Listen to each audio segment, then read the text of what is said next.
Hey everyone, Rob from Southgate Media Group here. Before we get started with this podcast, we have a quick message. If this is your first time checking out the show, we love that you found us and we really hope you enjoy it. What we have to say is for the subscribers. If you enjoy our shows, would you please donate to help keep these going?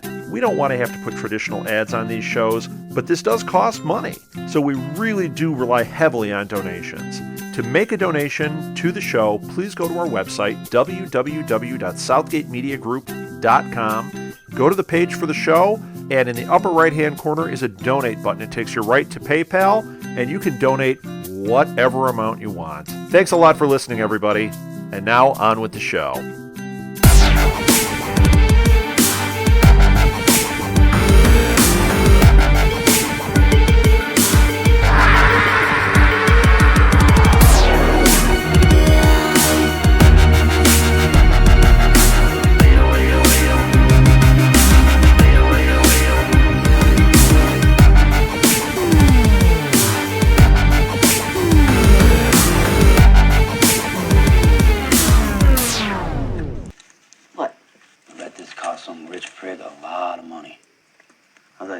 Sat in paint, wiped its ass all over the place. Really? I kind of like it. Stop. I'm serious. You don't know me. Yep. You keep telling yourself that. And that is this week's intro, Fighters, the podcast about The Walking Dead. Welcome back, everyone. I am your host, Jeff Marsick, and with me, as always, is Kirk Manley. Yeah, baby. Who knew that Daryl was an art critic in another life? Huh? So now we know the mystery is solved. We know. Remember in the beginning of season 4, I think it was. They were sitting and they were doing the game. What did you do before guessing? Oh, that's right. Yeah. Remember that before they went into the supermarket? Yeah. And so now we know what Daryl did. He was an art critic. Wouldn't that be hysterical if that turns out he was he worked for Sotheby's and he was an art auctioneer and Well, what's funny too is that Norman Reedus is very much an artistic guy. He's a really accomplished photographer, and he's always coming out with these cool, he's got this art book of photographs. There are these really artsy, wild, dark, edgy type of photography. You know what I mean? So if anything, I'm sure he's a fan of contemporary art. You know what I mean? So that's funny to see him doing that. But that was a great line. Just plus the way he says it, dragged his ass all over. It's awesome. I like the back end of that quote when he says it and he's like, "Oh, stop!" and you don't know me, and he's like, "Yeah, you keep telling yourself that." All right, so before we get to talking about this episode, like always, we want to just talk about some of our fans and do some tweets and talk about the numbers. And I want to bring up, I guess last week or a couple weeks ago, we were talking about how we were all excited that we had a fan from England and someone from Germany. Actually, we actually got another one this past week. Someone wrote in from the Czech Republic. Yeah. Saying hi and that they loved listening to us, which was great. And then we got this one from Ward Ahmed, and he said, "Oh yeah, so you think having a fan from England and another one from Germany is cool? Here's an Iraqi fan from Jordan. Oh yeah, you guys want global in on this stuff? You went global on this shit. I've been listening to your podcast since season 4, episode 8. You guys are cool. Keep it up." Woohoo! Yeah, that's awesome. Yeah, baby. I was psyched as soon as I saw that. I sent it to Kirk, and we were like, glad to have you on board, Ward. That's so cool, man. So I think that officially means we're a global phenomenon. You keep saying that, and you keep saying it, and it's going to come true. Well, we got another one too from Diane Maythorne, who said that she wrote tribute poster. I'm a perv. Can it be Abraham and Rosita getting it on? I thought it was pretty hot. And then she said she's our #1 fan in Alaska, which is very cool. So awesome. We're all American, the land all of the global. moose, the land of moose and snow. Lots of time for listening to podcasts, I bet, up there. Yeah. And let's see, we also had some fun posts from some other fans and listeners. Laura posted that I've inspired her to go out to her local art store and pick up some new sketchbooks, and she's going to start illustrating again. And she thought that since if I can find time to turn out the art tributes that I do, that she should be able to find some moments to get back to the groove and do some art. So awesome, Laura. Glad to hear that my pieces have inspired you. I look forward to having you post up some of your stuff. We'd love to see it. See, that's what I love about us. We educate, we entertain, and we inspire. That's right. That's right. That's right. And it's all because of The Walking Dead. It's zombies, man. Zombies are the key to life. It brings everybody together. That's right. And then Gary posted up another thought on last week's episode, Self-Help, when Tara and Peeping Eugene were talking in the bookshelves. On Eugene's side of the screen was labeled classic literature, and on Tara's side, the shelves were labeled as romance. Wasn't Eugene reading a Jules Verne novel? Hey, maybe love is in the air for Tara. Yeah, I don't know. I mentioned that last week that I couldn't remember whose. I remember there were labels on the bookshelves behind them. And, that must be why he posted that. I totally, and I agree. I think that that was just the writers or the director actually having a little fun with the characters. Awesome. Good catch, Gary. Thanks for posting it up. Yeah, definitely. And Abby Q commented on self-help. He wrote, saw self-help this morning, ... I suddenly want to visit libraries, ... 4.5 out of 5. It wasn't posted on our Facebook site, but I don't think. But I remember reading somewhere, somebody was saying that they worked in a library when they were in college, and things like Eugene and how do I put this? Well, no, tactfully? Oh yeah. I read this too. Where did I read? Where did I don't we read know, that? but the people taking care of ish matters, Doing their own self-help. Yeah, excellent. Yes. Helping themselves. Apparently happens all the time in libraries. So now I'm skeeved out. That's why sometimes when you pick up the books, the pages stick together. Oh man! I had to go there. Yeah. This coming from the guy who basically bathes in. Careful. Careful. Let's not get into my bathing habits or lack thereof. All right, so what are the numbers Kirk would house himself in a bubble if he could and go places. Live in if they could make one of those Purell bottles that were like human size, I could just stick my head out, then I'd be good. I'd be good. All right, so the numbers this week. NFL getting shellacked again. 14.1 million people watched this episode, which is a 4% week over week gain from last week's. They actually did 15% better in the 18 to 49 demographic than Sunday Night Football. 8.1 million people watched the Patriots play the Colts, and 9.22 million watched Walking Dead. This is actually the third. It's the third week in a row Sunday Night Football has lost to The Walking Dead, and the fourth time this season. So I'm sorry. What was this? This is self-help, right? No, that's for that. That's for it's consumed. Mm-hmm. And what was the number? 14. So that's better than last week. Yeah. Last week was 13 and change. 13.8. Yeah. Daryl and Carol, man. People wanted to see Daryl and Carol. Yeah. Totally. Yeah. Awesome. Do you think that not to get off on a tangent or get political or anything, but do you think that do you think this is solely a factor of the awesomeness of Walking Dead, or do you think that there's some withdrawing a little bit of the NFL because of all the bad press that the NFL's gotten lately, or do you think that has nothing to do with it? With all the NFL cases of NFL abuse and everything is down this season. So whether that's a factor of everything you just mentioned, or whether some games remember several of these Sunday Night Football games have just been absolute blowouts. All right, so people are leaving early. Yeah, so why pay attention? But is NFL down overall? Is that what you just said? Yeah. Overall? viewership is down on the year. It's not alarmingly so. It's not like Right. guys at the NFL are like, oh my god, no one's watching football, but they're down. They're not. More people still watch football than were watching the Olympics. It's not that bad, but Right.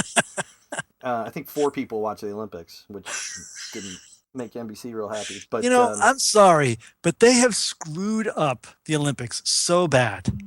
I mean, now again, just getting off on a tangent here, but like we do. The last 2 times, we have been so frustrated trying to watch the Olympics because there's like a 3-hour or 4-hour main window of time, and they only show like the main sports. Right. Like if it's diving, then like you get all diving and like maybe one other thing or something.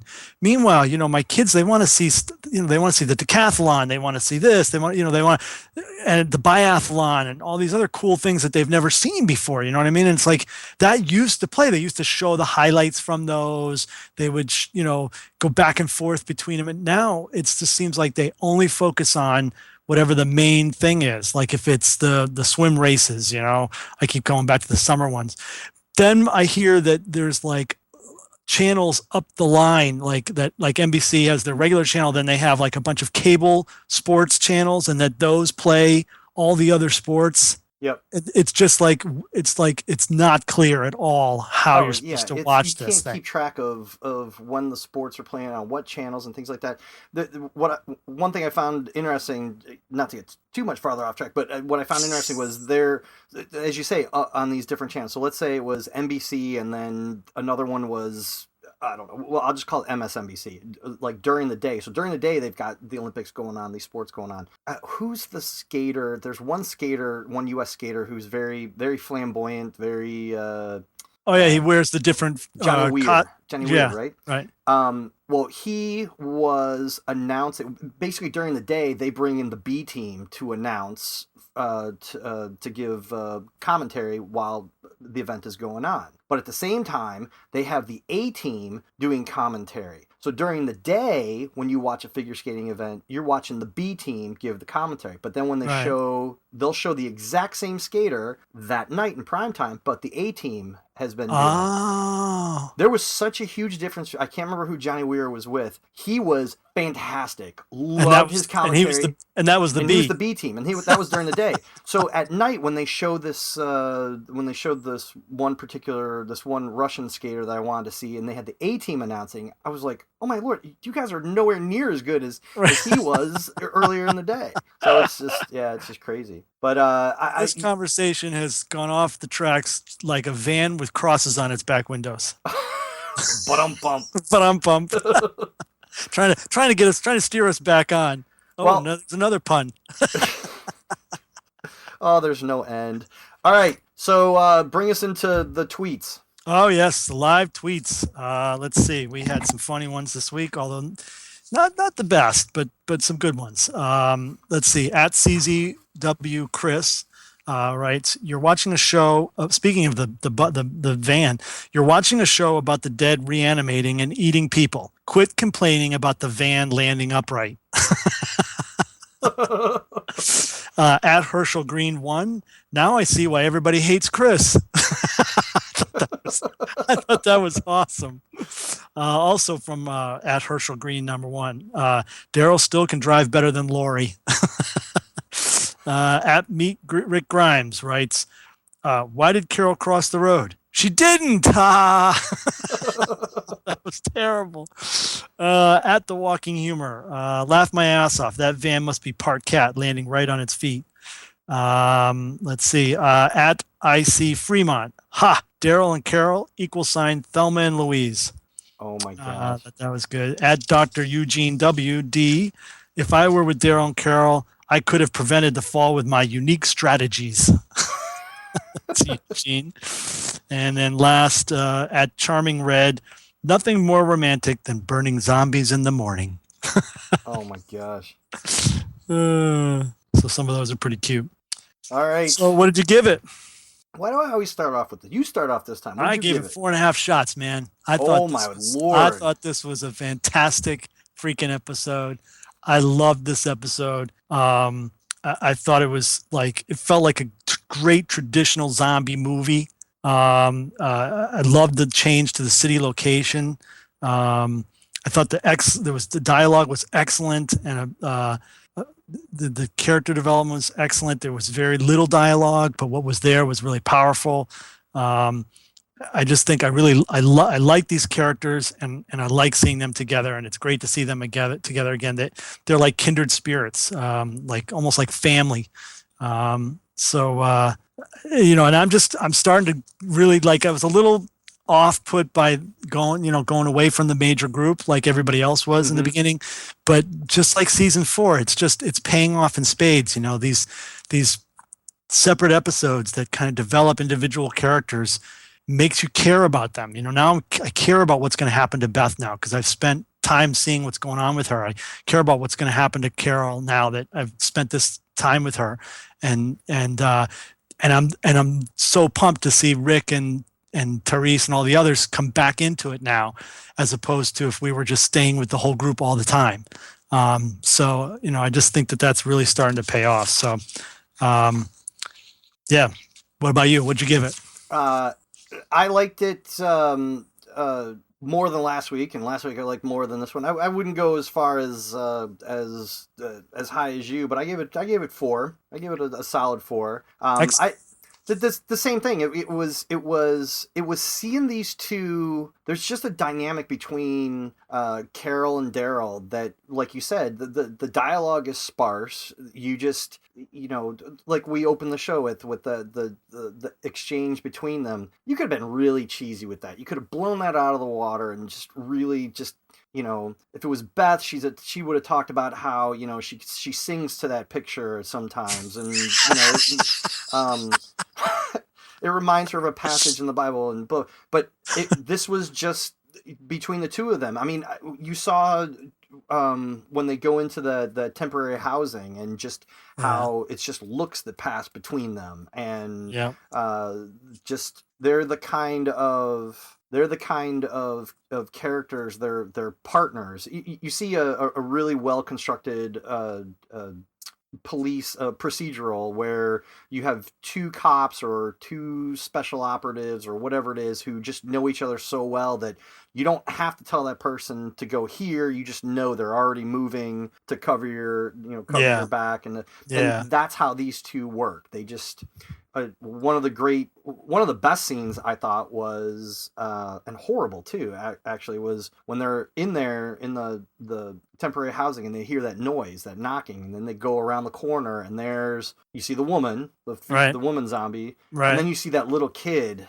Oh my good. Anybody who's a parent, I think, might have just got a little agita at that, just because it's just horrible. When Carol sees that little kid, that shape outside, I kind of expected her to clamp down and kind of have flashbacks to Lizzie and everything that she went through, and she hardens up and she goes forward, and it was Daryl knew he was, and he stops her and he was just like, "You don't have to do this." And she's like, "No, you don't have to do this." And again, it was just 2 people just working and just being in sync with each other, And then when she wakes up the next morning and sees what he's doing, again, it's just you don't need heavy dialogue. And she comes out, and what does she say? She doesn't go into a big speech, and nor does he. She just says thank you. Right. And it was that's what was so great about this episode. No, I agree. I think that Daryl has insight into her and the pain she's experiencing and suffering, and is responding to that. She puts on the front of I'm going to take these down. These don't mean anything to me. You know what I mean? Right. And he knows that that's not the case. That inside that's tearing her apart. And so going and doing that, to them would just continue to hurt even more inside. And then he steps in and kind of helps back her away from that, so she doesn't have to go full boat. You know what I mean? There's such a great balance for each other. They I don't think anybody on the entire team, everybody there, knows the other one. It's like you said, kindred spirits, knows each other so well on such a deep level as these two know each other. Right. So That's why I'm always thinking about, we got 2 episodes to go now, until, basically next week is just going to be, I think it's just going to be, pieces moving forward for the mid-season finale. So all that speculation is, what's going to happen in the mid-season finale. And I really don't, well, the easy money is that Beth dies. And that wouldn't really bother me. That's the easy money. So clearly you can't go that direction, but I can't. The other favorite, popular vote is that it's Carol. I can't see that. I don't. Can you? Yeah, well, I think I've posted on Facebook a couple of times that my money is on that. I think that she's had her heroic moment. She's had a full evolution as a character.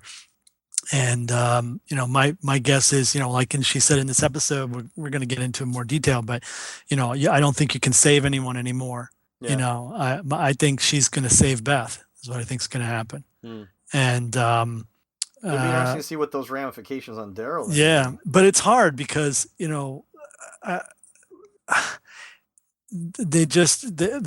a great show because they've led us to, in a way that it looks like it's going to be one of those two, but they've made both so important now to keep. I don't want to see. I mean, Beth was just found somebody. I mean, she was just connecting with Daryl before she got taken. Now she's kind of like brought Noah into our group, and there was the sense that maybe the two of them are kindred spirits. And but now you've got Carol and Daryl have linked back up, and he's helping to bring her back to reality or back to, her humanity. And you don't want to see anything happen to her. So it's like, I don't know. So therefore it has to be Sasha. Well, I was going to say, maybe they're going to, maybe it'll be somebody completely that we aren't expecting, but my money is still on Carol. Yeah. My money is still on Carol. All right. So what was your good? Oh my gosh.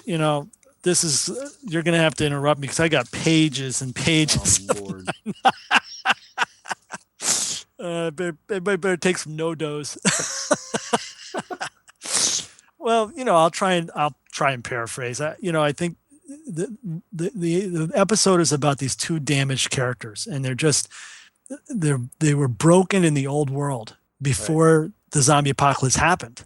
And through the apocalypse, it's, those old lives have been consumed through the fire of this apocalypse, and they've been reborn and given this kind of new chance to start anew. And we just kind of this episode really shows us that, really brings that part of their story to us, I think, for the first time in such a stark way. I think she says, he's no longer a boy. He's become a man. And I kind of read that to mean that, he's now caring about other people. He's realizing, how important it is to be connected to other people. And she, of course, is standing up for herself now and being strong, but to a point where she says that person got burned away, the first, the person who let herself be abused. Right. And I became what I thought I wanted to be. And then that got burned away. Right. Which says to me that, she's carrying so much guilt about the things that she's doing that she feels she has to do in order to survive in this new world. And it's interesting because I didn't really think about it when I was watching it, but because I was very hung up on the literal metaphors, and I'll talk about it more, the fire and all that stuff, and the fact that they juxtapose fire by use by him in the present and fire in connection with her in all of the past flashbacks. Mm-hmm. Everything in her flashbacks kind of ties into fire and stuff. But each one of those scenes in the flashback is showing us her emotional reaction post the event. And it didn't really kind of occur to me until later, much later. Actually, I sat down and watched the episode it's the first time I've watched the episode twice before we podcast, which is probably why I probably shouldn't do that because it ends up with too many notes. but if you think about it, the first one, she drives back to, the first clip we see her leaving Rick in the car, and then we see the car parked and she's crying. Right. and she's losing it when the walker comes up to the window.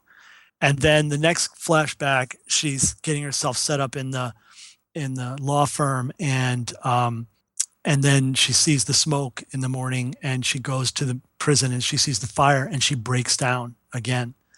And then, when after she's blown up Terminus, we get to see, which was interesting because they also covered their tracks on the fact that she showed up cleaned up. Yeah. You know what I mean? So I like that. They show us how that happened, but she's breaking down. I mean, she's shaken, she's sitting down, she's definitely emotionally reacting to what she's just done. And then I think there's another one or two, but then there's the final scene where she's standing over the bodies that were burning, that she burned Karen and David or whatever, and she's teared up, and she's definitely having all sorts of guilt and emotions about what she did. We always saw her, and the way it was always portrayed is that she's this hardened killing machine now. But what we're learning in this episode is that has had a cost. Right. And she's lost now. And Daryl sees that. And Daryl, I think, spends this episode trying to reconnect with her, trying to bring her back from that abyss. And there's lots of examples of that. I'm going to keep going. You're on a roll. All right. It was also coming back. We're trying to keep this podcast under an hour. Oh, tonight we might blow that. It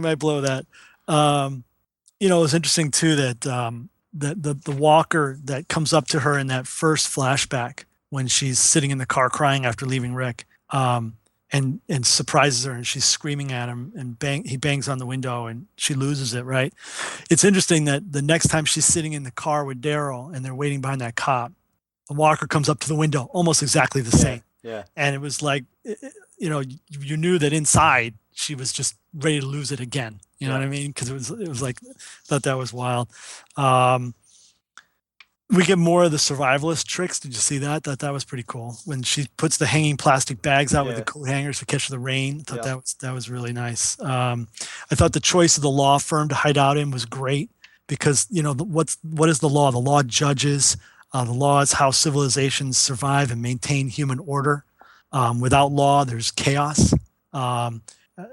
Carol, she's been kind of living life now as a judge, jury, and executioner, and since the prison. So, and it's interesting when she comes into that office, both at the entrance lobby where she's first comes in, and then as the camera sweeps the next room, we see the scales of justice in both those shots. And in the second one, the scales clearly tipped to one side, which to me kind of was the metaphor for, right now she has swung from, being a victim to a person whose way of life is. Wow, you really read into stuff. Let's see. So I love that. And that when she tries to sleep in that office and she closes her eyes, but she can't keep them closed. To me, again, that was, just an example of, the fact that she's paying a price for all of this emotionally and internally.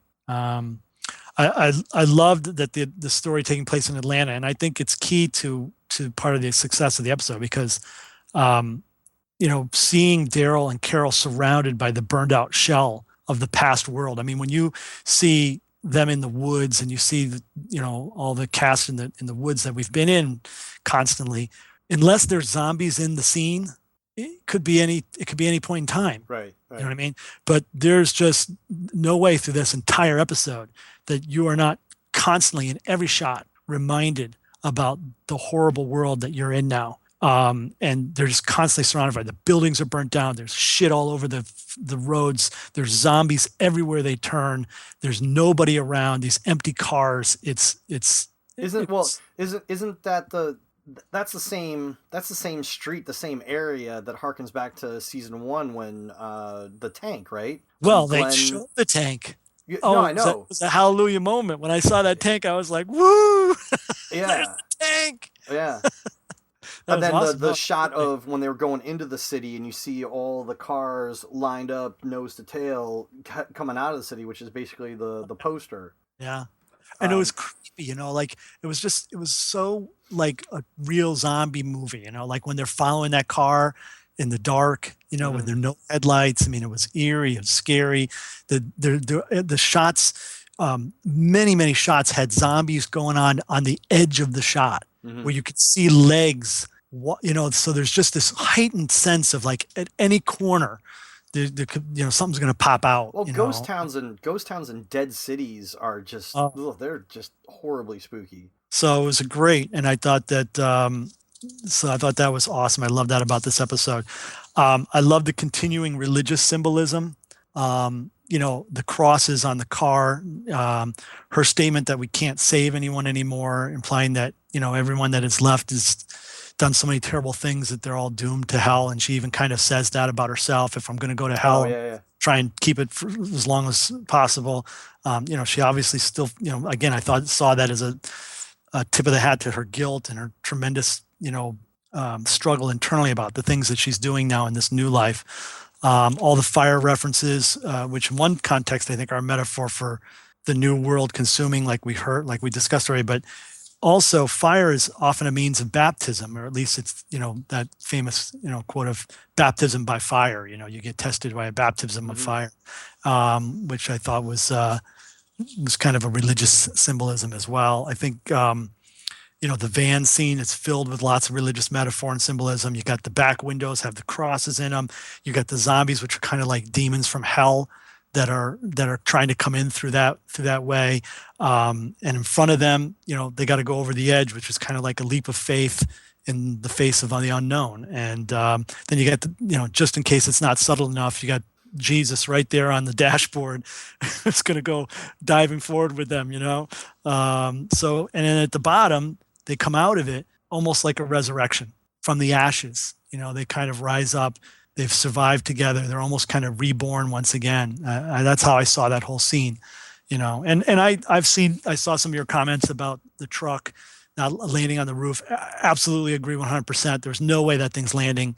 And in fact, I think one of our listeners posted up the video from that, which I saw that as well over at AMC, of them filming that scene. And every time they did it, the thing landed on its roof. I mean, it's just, but for obviously their ability to survive a fall landing on the roof was not very likely. Plus you wanted that effect of the raining zombies afterwards, which was one of the coolest things I thought in the episode, which you want them landing on the front windshield.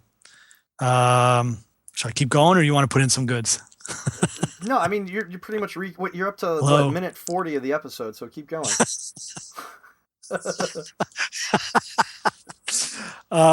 We talked a little bit about. I mentioned already about the fire a little bit, but I thought that motif was awesome. And again, all the flashbacks.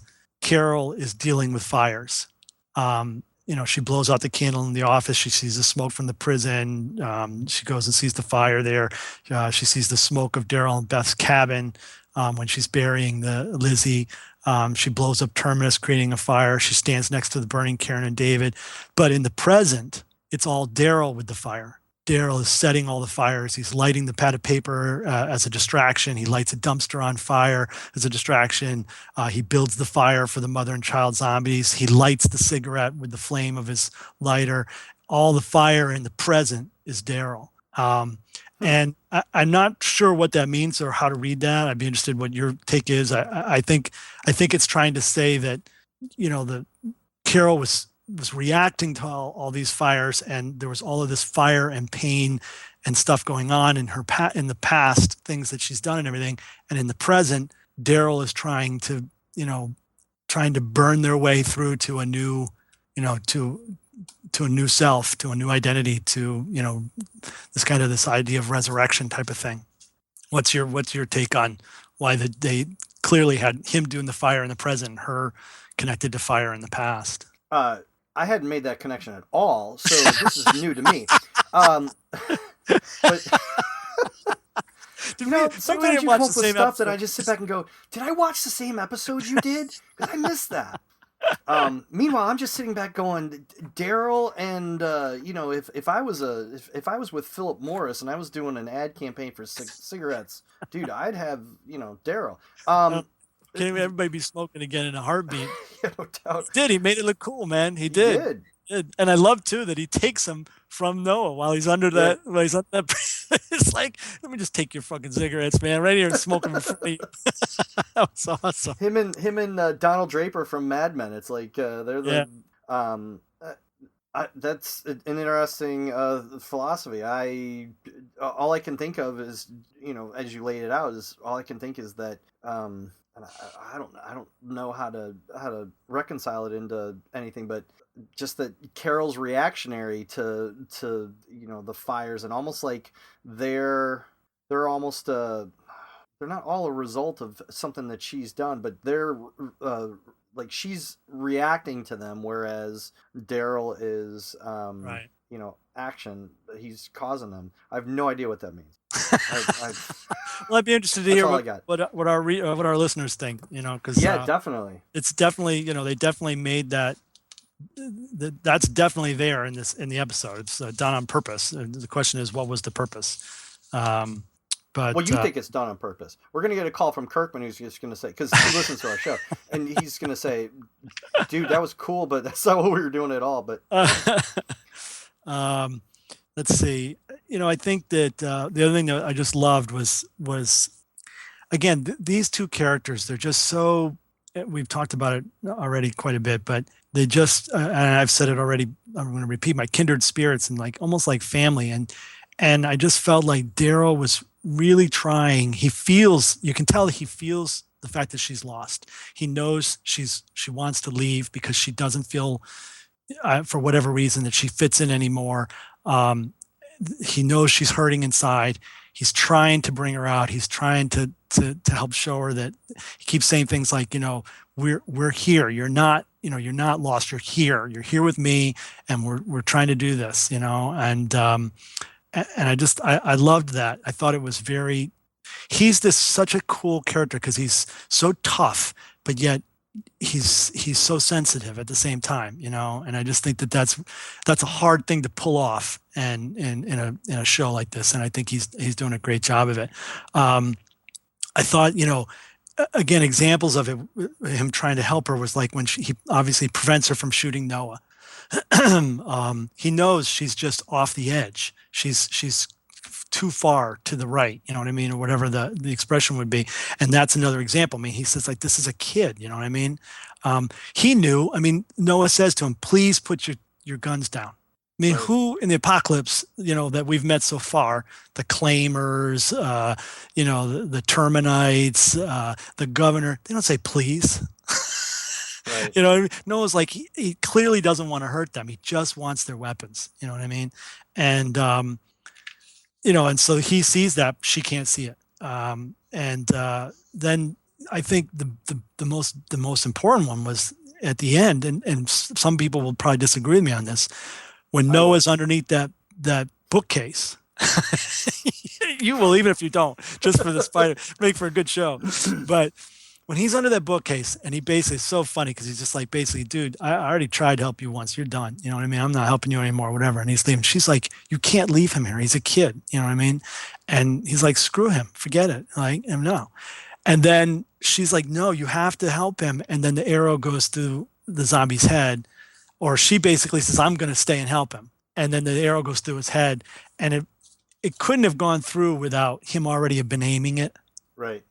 So I took that scene as he was trying to push her to get back in touch with the reality. You know what I mean? With her humanity. This is a kid. He's trapped. He's terrified. We can't save anybody, she says. We have to try and save this guy. And he knew that, but he needed her to know that. And wow. Okay. That's how I. That's you. Okay. You and then really she goes stretched there. for that one. What? I think you really stretched for that one. Well, that's what I said. I think a lot of people are going to say, no, he was pissed. And I think that's what you're supposed to think. But I think really he's trying to indirectly get her to reconnect with the fact that it's important to save people, that there are good people, that there are innocent people, that there are young people that deserve to be protected and tried to be helped. And, this kid, even though he took our weapons, is that kind of a person. And, she needed to see that and get back in touch with that. And I don't know. That's how I read that. Okay, so then why didn't she take care of it? Why didn't she? She did. She starts to go back and starts to try and take the zombie out, and that's when the arrow goes through the zombie's head. So why didn't she pull her knife and stab the zombie in the head? Well, I think she was going to do something. She just, she was not going to leave him. She turned to do something, but So he had already. so if your theory holds water, then Daryl would have kind of had that moment and then walked away and then stood off on the side and watched her, and just how that would have played out is that she would have stabbed the zombie in the head, saved Noah, saved the kid, and then looked over, and he would have had like a wry smile on his face, like, his point, no words necessary. Well, and yeah, would have, that would not be a very nice way to do that. That would be like kind of a rough way. You know what I mean? His point was, you gotta want to save people still. And once she got there, then there was no need to make her have to go through that, when he could just put an arrow through it. I don't know. That's just how I felt, to make her actually go through all that and maybe risk her getting bit or him getting bit or not being, what I mean? It wasn't worth that. He just needed her to tune back in, and then he'd step in. That's how I saw it. You don't have to agree. okay. Let's see. Again, we talked about dialogue, just some great dialogue. Obviously, that opening sequence that we played, I loved that with about the dog painting. And some of my favorites were when she says to him, "You said we get to start over, and did you?" And he says, "I'm trying." I thought that, again, just things that writing style that by any other actors probably would have been like cheesy. It felt cheesy. Right. You know what I mean? I thought they just totally pulled it off. And again, here she says, "I don't think we get to save people anymore. Then why are we here?" says Daryl. And she says, "I'm trying." And then she does try to save Noah, and she insists on him trying to save Noah. So in my opinion, by the end, she's now successful. She's been trying, but now she's back on board with trying to reclaim her humanity. His line when he sees that zombie tent village, "Some days I don't know what to think." That was just great. It was just great, And when he says to Noah, "You got some sack on you." I love that. When they were looking out the window at the burned world, and he says, she says, "How did we get here?" And he just says, "We just did." Meaning it doesn't matter. Right. It doesn't matter how we got here. The important thing is what we do while we're here. And then she says, "You still haven't asked me what happened with Tyrese and the girls." And he says, "I know what happened. They ain't here." And she says it was worse than that, but still, it was just like, they don't have to sit and talk about everything. They know what's going on. You know what I mean? But that scene also, I just posted up on Facebook a screen capture from that sequence when they're saying that and they're looking out, and it's really wild because I didn't notice it until I was watching it the second time. They are posed exactly the same.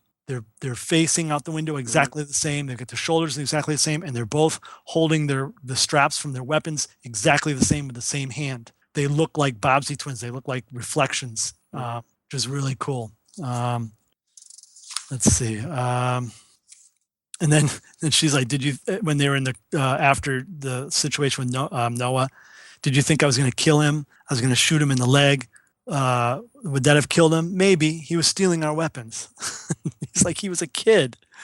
So I just, I don't know. I just thought that was, without our weapons, we could die. Beth could die. We'll find more weapons, he says. You know what I mean? It's like, you always basically, just like when they're in the car driving, and she's like, "Well, we can just run him off the road, and then we can beat him up and find out what," you know what I mean? It's like, he's like, "Calm down." You know what I mean? Through the whole episode, he's like, "There's another way. We don't have our weapons. We'll get other weapons. We don't have to shoot the kid who's just trying to save himself." You know what I mean? It was cool. He's just showing her. He was just really through the whole episode showing her another way of dealing with it. I know a lot of people want to see Carol and Daryl romantically together, but I tell you, they are so much more like family, or more like mother and son, or super close friends to me. Then I just don't. I don't see there's no romantic spark there for me. Do you get that? Do you see them as?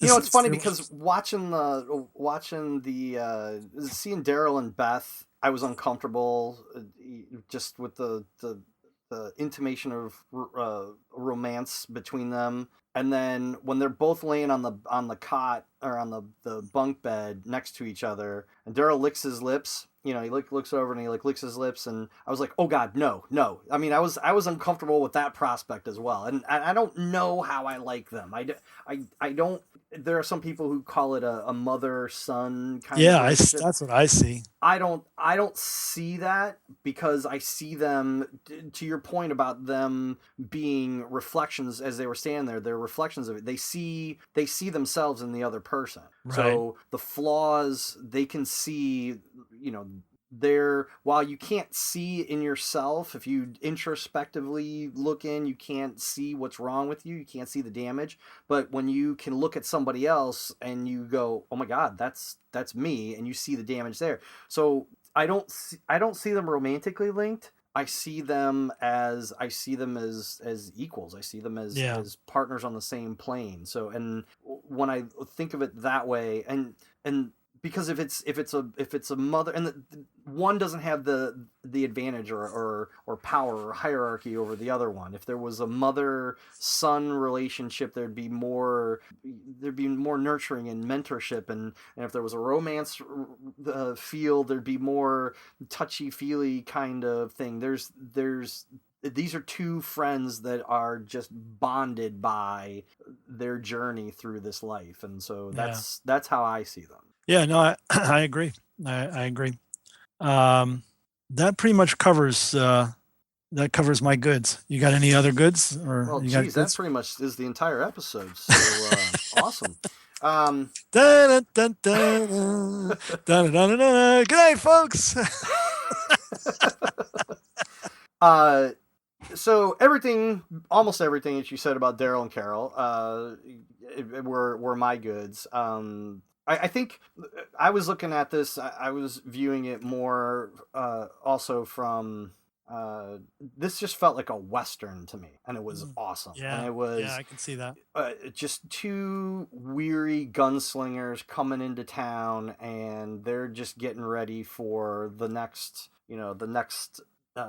gunfight, and I just loved it. I love the way it was filmed, the sparseness of the dialogue and the writing, the relationship. I'm not going to go back over everything you've already said, but it was just it was great, and for me, that was just the whole draw of this episode. There was going back to something you said about Daryl and how the comment Carol makes about him, almost alluding to him he's a man now, he's not a boy anymore. I didn't mention it, I think 3 weeks ago during there was an episode where during a commercial break they do those flashbacks to prior seasons, and it was the scene where Daryl meets Rick for the first time, and Daryl's yelling at him for, oh, you left my brother to die on the roof. Right. First of all, did you see how young they were? Yes, Rick doesn't have the beard he had and whatever. But Daryl has changed so much that you made me think of it, is that he used to kind of like strut around, cock of the walk with his absolutely. He doesn't do that anymore. Now he's just so much suaver and just more. He's more secure in himself. Yeah, he was obviously insecure when he was much younger. And so I when these two are on screen, it's just, and it's such a difference from last episode with Abraham. I like Abraham, and I like the girl Rosita, but Eugene, for me, he taints the episode when he's in. Right. Dear God, someone lay him down and just shave him and just be done with it. But why would you shave him? Shave the mullet, man. Oh, shave him. You mean cut it? You mean cut the mullet? No, just shave it. Just take that thing off. Okay, good. I suddenly remembered the dialogue you had going with what was it, Laura or somebody about the about that's what I'm thinking. Dolphin. About Dolphin Smooth. Dolphin Smooth. Abraham. Why would you want to shave Eugene down? All right, you're never mind. But so these are two characters that I love, and I love the backdrop against Atlanta, and yeah, it was a cool geeky moment to be like, how far we've come, and yet we've gone nowhere, and Right. nothing's changed in the however many years, five seasons, however whatever that time frame is in the Walking Dead verse. I like the the zombies. It was laughable, but it was kind of interesting as well. All the walkers who had turned inside their sleeping bags and in the the tents. Good thing zombies don't know how to use their thumbs to move a zipper, right? I mean, but that was funny. No, I'm going to just touch on that since rather than wait and repeat it, but I agree. That was actually my ugly good was that whole sequence with the zombie camp out. I just thought it was another wonderful example of the show trying to do something new, something different, something unique with the zombies. They weren't necessarily a threat, but that whole scene told a whole story. I mean, why the hell were they in these sleeping bags? Right. Then you see the blood stains on them. They clearly have been shot. So this was some sort of group of people who were sleeping in their bags, and someone killed them while they slept. And then they were trapped inside their bags as zombies. And I mean, that's a horrific. So you've got this comical, almost farcical scene. Then when you see all that, it kind of starts to become a horror nightmare scene.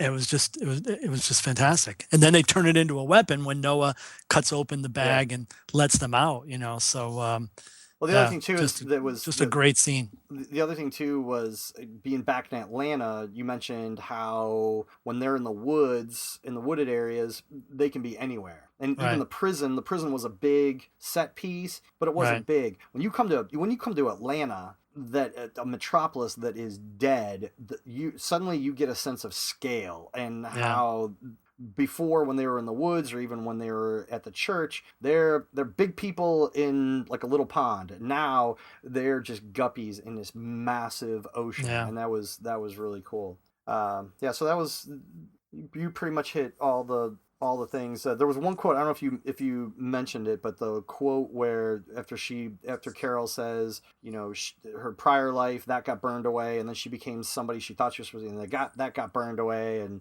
and Daryl's response to her was, "We ain't ashes." Right. I like that. Oh, it's fantastic. And again, that I totally agree with you. It's just more perfect, great writing that keeps nailing home, the message of this episode, which is, her giving up and him fighting to stay alive, So I guess maybe that's part of what the difference between the flashback fires and the present fires. Fire, the way that Daryl's using it throughout the episode, is fire as a survival means. It's fire for, like the way that humans have always used fire to defend themselves, to protect themselves, to keep themselves warm, to cooks food, to whatever. He lights the cigarette with it. He makes the distractions with it. Whereas the fire for her was all about destruction, was all about harm and death and damage and emotional pain. And that's the two places that they're in that's different, and he's trying to bring her into the present and into his world. Maybe that. Since we're praising the writers, we should mention that this episode was written by Matthew Negrete and Corey Reed, and Corey Reed he's got mostly producer credits on Walking Dead, Da Vinci's Demons, and Medium, but he also wrote, so while he wrote this episode, he also wrote Four Walls and a Roof. And Matthew Negrete he wrote Slabtown, he wrote Inmates, he wrote Indifference from last season as well. So didn't you say he also wrote Claimed? One of them wrote Claimed, I thought. No, it's not. No, I'm sorry. It was the director. Yeah. Yeah, the director of this was Seth Mann, who he directed this one, directed Claim, directed Home from last season. We were looking at some of the other things he's done. He's done a lot of one-offs. He did 2 episodes of The Wire, which is my favorite show of all time. Sons of Anarchy, Brotherhood, Heroes, Friday Night Lights. He's done he's done a lot of stuff. But And I think the direction, the writing was definitely, we've been praising it up one side down the other, and I think it deserves it. But I think the direction also needs to be praised, because these 2 actors are doing an amazing job, but they also they had to have good direction to make that happen. The scenes had to flow the right way, and the way it's all put together and edited together, and how it flowed as a story is really the director's work. So hats off to him. He did a great job.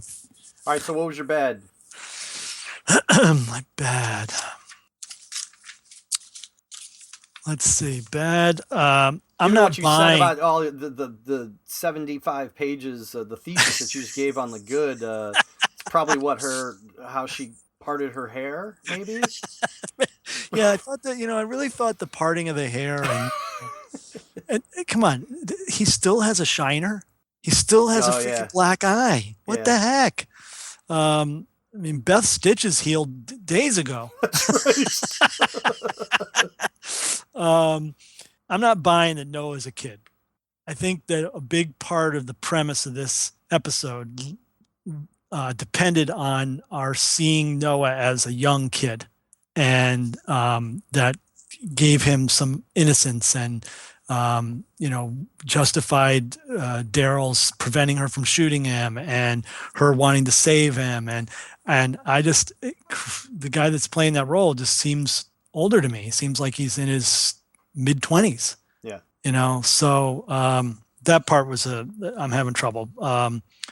I'm also not buying that he could hold Daryl back at the end when what I mean, when she gets hit by that car, especially after all they've been through this episode.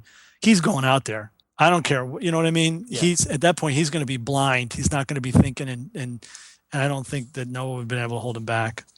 And Carol didn't see that car coming. Hello, peripheral vision. Hello. Yeah. I mean, what the heck? Yeah. But it's easy to forgive all that. Those were my only bads. What about you? Okay, so I don't buy the Daryl lets Noah go. I don't buy the whole he's just a kid. First of all, I agree with you. He doesn't look anything like a kid. But second of all, you are given all the different places that you've been and all the different people you've come into contact with, and now you are in this massive metropolis and you're basically going from building to building. You have no idea who you're possibly going to run up against, and you're just going to say, we'll find other weapons. Dude, she had a rifle with a scope, and that's one of the most silent weapons that you could have in your arsenal, and you're just going to go, whatever. I don't buy it. I thought it was ludicrous, and his whole just kind of blowing it off. Later on, so I didn't like, and another reason what backs it up is that he lets him go, and then later on he's all hell bent to go, no man, you're gonna get your just desserts now. I'm gonna let you die. No, but that kind of helps add credence to my argument that I made previously. Why would he swing so differently all of a sudden? Why would he change his opinion of this kid? He's just a kid. Don't hurt. He was wrong in the first place. Oh, okay, all right. I think it's because he's trying to sell her on the fact that he's going to let this kid die. Why would he let him die like that but wouldn't let her shoot him when he could gotten the weapons right then? You know what? If this was the first season and this was the first time we met Daryl, and he's relatively a newbie in our eyes to this world, I'd say I'd probably go, all right, he may he's kind of, we don't want to kill somebody. He does look like a kid, and okay, we don't want to kill him. We'll let him go. Not a seasoned professional veteran like Daryl. No. Well, you and I are definitely different camps, because I would completely flip that. I would say that Daryl from way back in season 1 would have shot that kid in a heartbeat, because he would not have been thinking about the fact that he was a kid, innocent kid, alone, defenseless, doesn't have any weapons, sees this opportunity to get weapons, didn't hurt them, try to take you know what I mean? That all the signs were there that this was just, a decent person in a bad situation.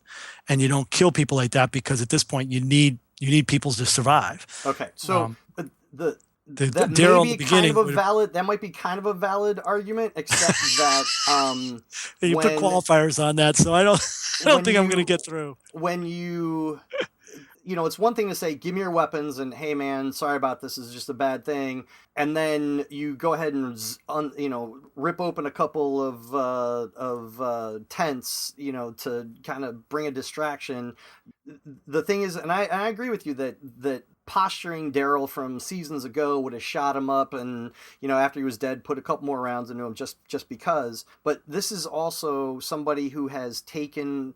Daryl's here on a mission. Daryl's here to find Beth, and those weapons are Daryl's protection, and those are going to help Daryl complete his mission. You don't give that stuff up. So I just don't buy it.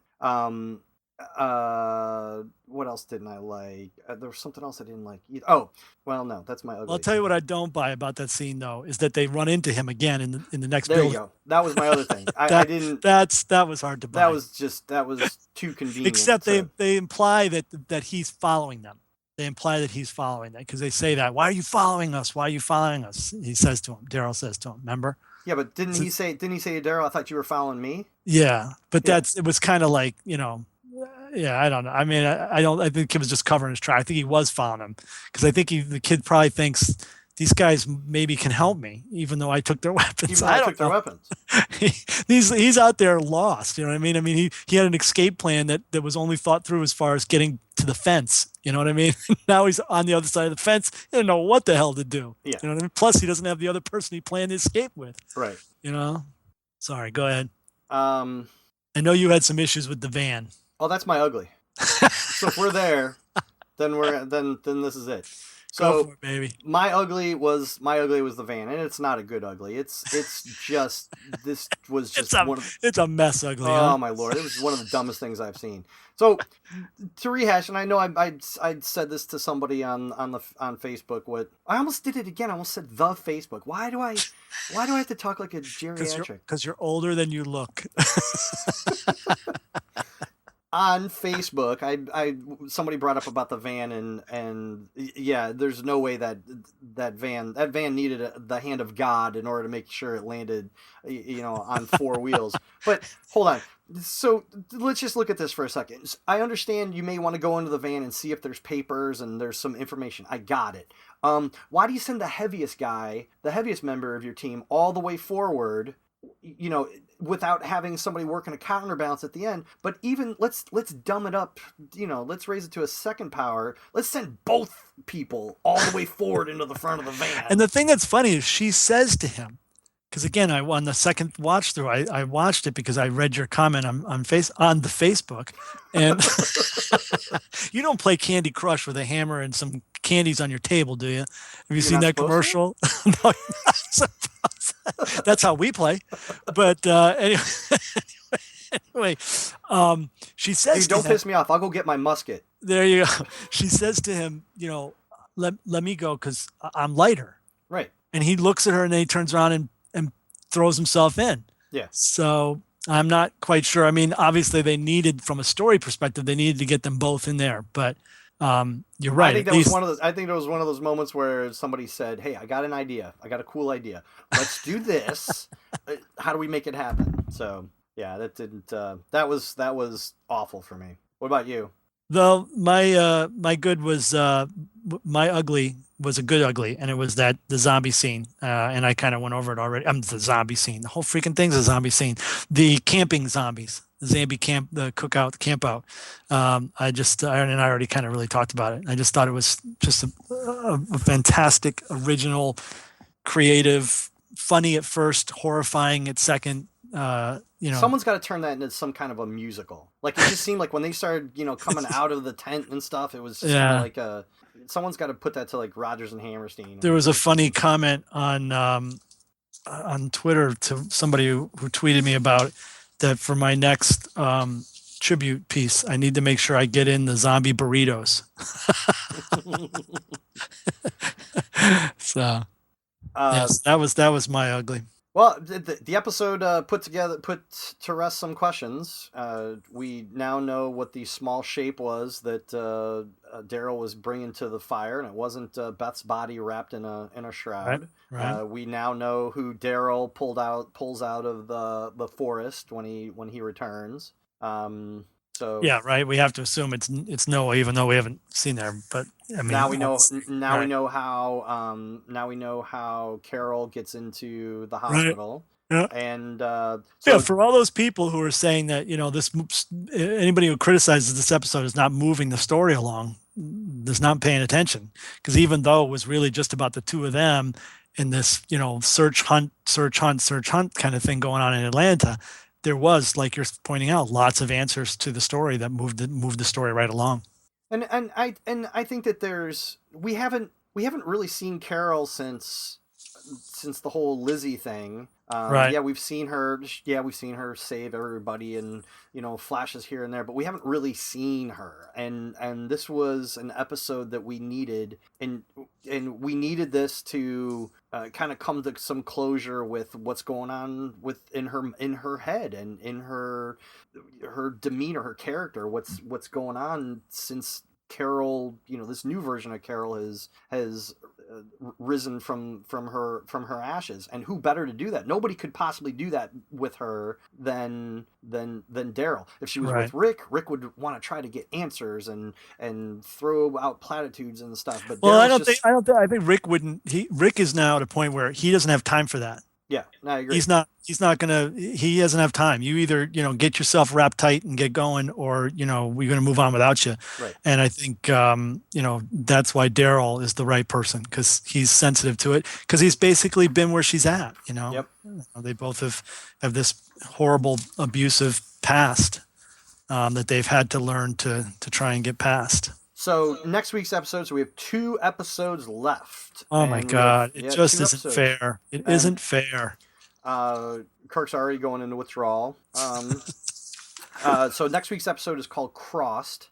I actually am gonna be kind of glad to have a little bit of a break from all the tributes. Because man, that last one was. I mean, I had so much other work going on that week. It was just, oh my God, getting it done was just killer. I was up till 3-4 o'clock in the morning, a couple of nights in a row. Which is tough for you because you're in bed at like 7:30, right? Normally, yeah. I'm sleeping right now, actually. That's why I'm rambling.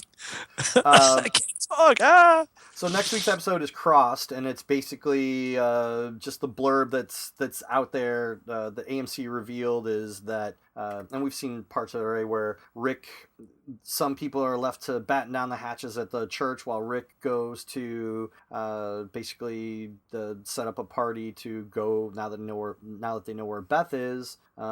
So it's probably going to be, I'm expecting the next week's going to be that calm before the storm. Just everybody get all the pieces put in place, and then that mid-season finale, if what Kirkman has said, and I'll read a piece here in a second, it's going to be just a big blow up. So the mid-season finale, AMC has revealed a mini synopsis of the mid-season finale, which is called Coda. Who were we talking with? Who gave that whole Leslie, Laura? I believe. Oh, Leslie. Leslie. What they said is, new enemies disregard rules and morals. Although Rick wants to find a peaceful agreement, the enemies seem to prefer a more violent resolution. Robert Kirkman teased The Hollywood Reporter, this confrontation is definitely going to be substantially different from the confrontation with the governor or Gareth. We do continue to evolve these human-to-human conflicts in very interesting ways, and this is no different. There are going to be some pretty unexpected events in our mid-season finale, which is as it should be. On a scale of 1 to 10, I'd say the mid-season finale is pretty deadly. So that's what we got coming up. End of the month. Well, it's going to be interesting because Place your bets. I don't like the Place way your that bets. sounded, though. I don't like it made it sound like, and I'm glad. Well, it was funny because in one breath they said that they want to try and make an amenable situation, but the hospital people choose a more violent path. Right. So that to me says, oh boy, here we got Rick again pleading with the governor, we can all get along, we can all live, we can all make this work out. And then the governor going nuts. Right. But then they turn around and say this is going to be very, very different than the fight with the governor. So I'm not sure what to believe. It's got to be. I mean, how many times can I don't want to see them try to negotiate. I want to see them, take down like Strike Force Alpha, that building. You know what I mean? I don't know if they can or not, but I want to see them sneak in and start taking people out. Exactly. You'd think that would be their first reaction, their gut reaction, having seen what they've gone through when they try to negotiate with people. It's just, Well, the only thing I can think of is that maybe this next week's episode is going to put them in the conflict with them, but then there'll be some sort of, the hospital is going to get the upper hand, and then Rick's going to, be trapped or something and try to make a situation, politically resolved, but then have a ace up his sleeve, and these other, like backups are going to come in and, take them out or take out the hospital people. I don't know. Morgan. It's Morgan. Morgan. I'm going to read. I know you've got a couple of these to read, but Gary Dombrowski wrote in saying, "I hope the entire group is able to participate in rescuing Carol and Beth. This might even help get Abraham out of his funk. They, the group, could definitely benefit from his military background in planning and executing the rescue." And I responded to him saying, "It's too bad Gorman met his demise, because man, I would love to see Abraham lay a beat down on him." I don't think Team Abraham's going to have anything to do with this, but I mean, I would love to see it. I would love to see them come back for the finale and have them join in, but I don't see how that's possible unless they decide to come back after all that they've been through. But I don't think they will. I just want to see Maggie's reaction when she sees Beth. Oh, hey, what's up, girl? Who are you? You look really, really familiar. Let's see. Leslie Cox wrote about Consumed. I like this episode. We got a lot of understanding about Carol and her state of mind. I think the title Consumed is a reference to the way Carol's being affected by what's happened to her. The flashbacks are all about fire, which consumes things. Oh, this was not your idea at all. You totally just read it off of Leslie's and took it as your own. Oh, yeah. There you go. There you go. And probably are intended to show how things Carol has done are making her feel. The death and destruction is getting to her. After all, as is made clear in the episode, she was a battered wife, and she enabled that.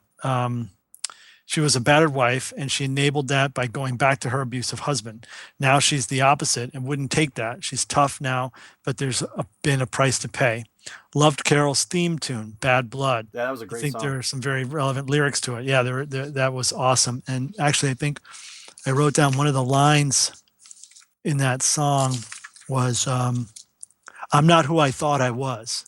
At one point, I heard that line from that. And I thought that was pretty cool. Do you know who sang it? Leslie just said, She didn't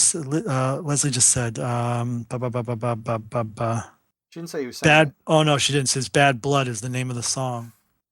No, I don't know who sings it. All right, I'll look it And up. Leslie makes a great observation. And more books. There's a book on an end table about abused women to tell us why Carol had been there before. Then Lizzie's copy of Tom Sawyer that Herschel gave to Lizzie, and a book about the survivors of child abuse, which Daryl is put in his pack, which is kind of interesting because the books were a big issue last episode too.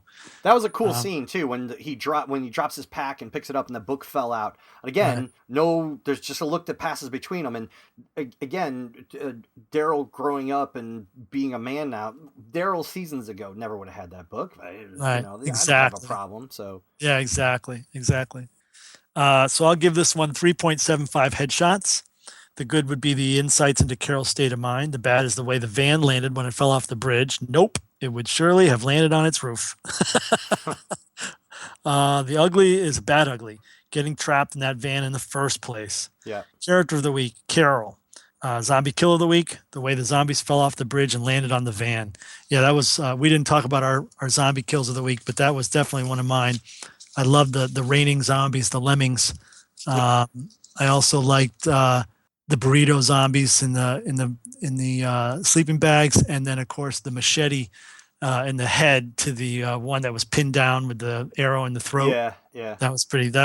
I mean, it was a little bit. The CGI wasn't so good. Like you could tell it was kind of faked, but it was I pretty. like this. I like this. That's, Mine was this. The raining zombies was cool. But because there wasn't a visual that went along with it, really, I went with the smashed head in the beginning by the car. yeah, That was awesome. Just That's to great. just to interrupt you, the song "Bad Blood" is a collaboration between Allison Mosshart, who's the front woman for both the Kills and the Dead Weather, and Eric Arges of the band Camera Can't Lie. In the song, she's got a line: "The sun won't rise for me. Good Lord, hear my cries. I'm running out of wasted time. The dead is just floating out to sea because I've got bad blood." Yeah. Yeah, I mean that's clearly, what's going on with her. She's gone completely the other extreme from being a victim to now being this killing machine, and it's eating her up inside. It's consuming her. And towards the end, there's a line that says, "Good Lord, give me peace from a lifelong of pain and grief." Yeah. Foreshadowing. Oh. Ooh. Ooh. I agree. My character of the week was Carol. It was tough to choose between the two of them, but Daryl's dumb decision with Noah just sealed it. Do you have the letter from Laura? I do.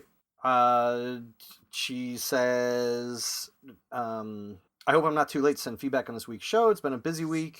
I'll continue to send feedback at least until you guys are up to 10 listeners. I think we're at 9. We might be I think right we're there. 9.5 now. 9.5. This week's episode, she gives 4.375 out of 5 headshots. The good, outstanding performances from two great actors, Norman Reedus and Melissa McBride, are good on their own, but when you put them together, these two just play so well off each other, they become outstanding. I am not a Carol, as in Caryl, the Daryl Carroll mashup. I'm not a Carol fan, and since season 1, I've had a hate relationship with Carol's character, sometimes liking her actions, sometimes downright despising them. But I think your character is one of the most interesting and layered, and has had the most development throughout the show. I would Plus, agree with Melissa that. McBride pulls Carol off with such tragedy and compassion that she becomes relatable, even if you can't understand or agree with all the things she does. Yeah, Though good there was point. though there was not a lot of action, the scenes were compelling because of these two complicated and often silent characters. If this were an episode of just Abe and Eugene, Maggie and Glenn, oh God, please, that would just be, ugh. Or even just Rick and Michonne talking about their lives, we'd be bored to death. But these two made it intriguing. Plus, Bombed Out Atlanta at Night, plus A City of the Dead, plus Walker Groans at Night was a pretty awesome nod to classic horror movies. Loved it. Absolutely. Amen. Absolutely. Gotta say her bad. Gotta say the obvious van drop that any 6-year-old could tell you should have landed roof side down. But that did lead to one of the most awesome scenes in the show, Walker Lemmings. Her ugly was a good but bad for you ugly. I know smoking is a filthy habit, but Daryl looks damn smoking hot when he's smoking. I'm surprised other than Bob, no one else in this apocalypse isn't indulging in more bad for you habits. Maybe they could all start gouging on gluten. Why the hell not?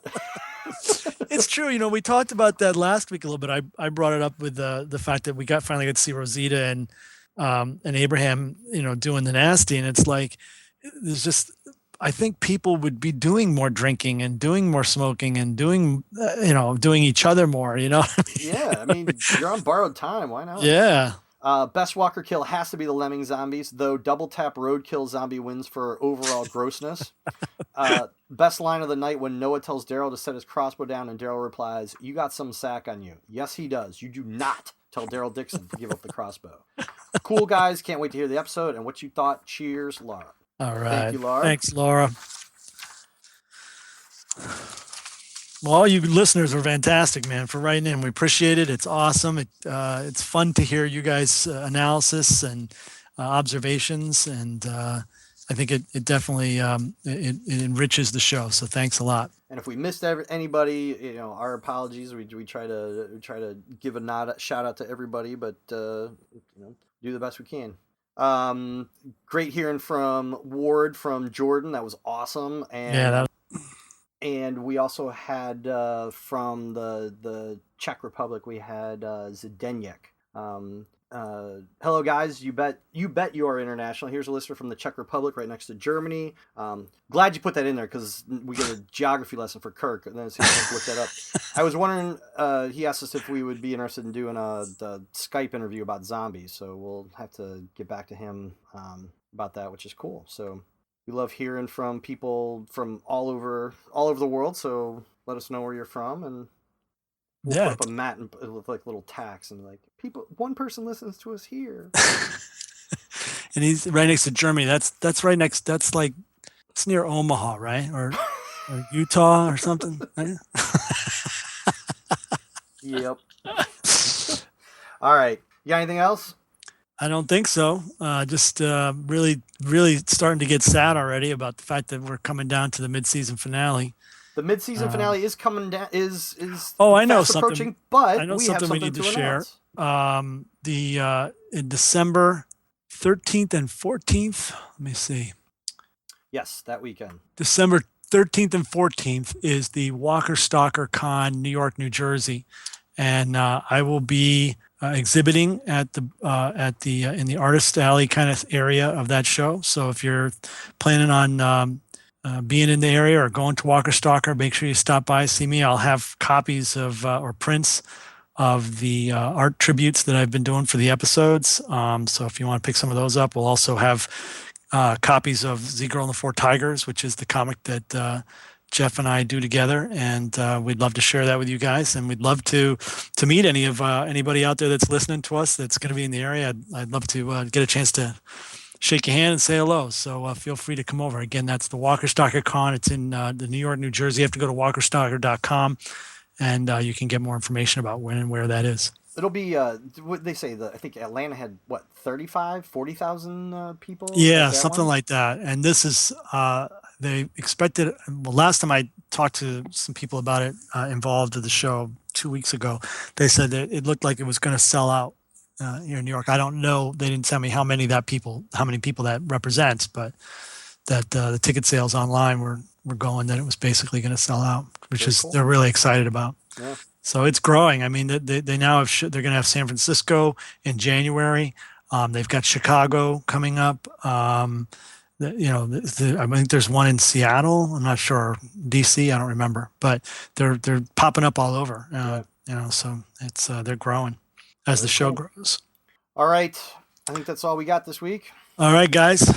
Thank you for listening. Thank you very much. Spread the word. Tell your friends about us. And by all means, if you've got other shows that you're interested in, stop by Southgate Media Group and check out our big page on iTunes and check out other podcasts that Southgate does. I do a podcast on The Flash and called Fast Talkers, and I also do another one called Disturbed about American horror stories. So check us out. Yeah, and you can follow Jay Marzik and Batman at BatmanKM for me on Twitter, and also obviously the Facebook page. You can email us at biterspodcast@gmail.com. Is that right? At gmail.com. And those are all the ways you can get in touch with us. So we'd love to hear from you. All right. Take care, everybody. And we'll see you. Well, we won't see you, but you'll hear us next week. In your ear holes. Oh, jeez. All right. Bye-bye, everybody.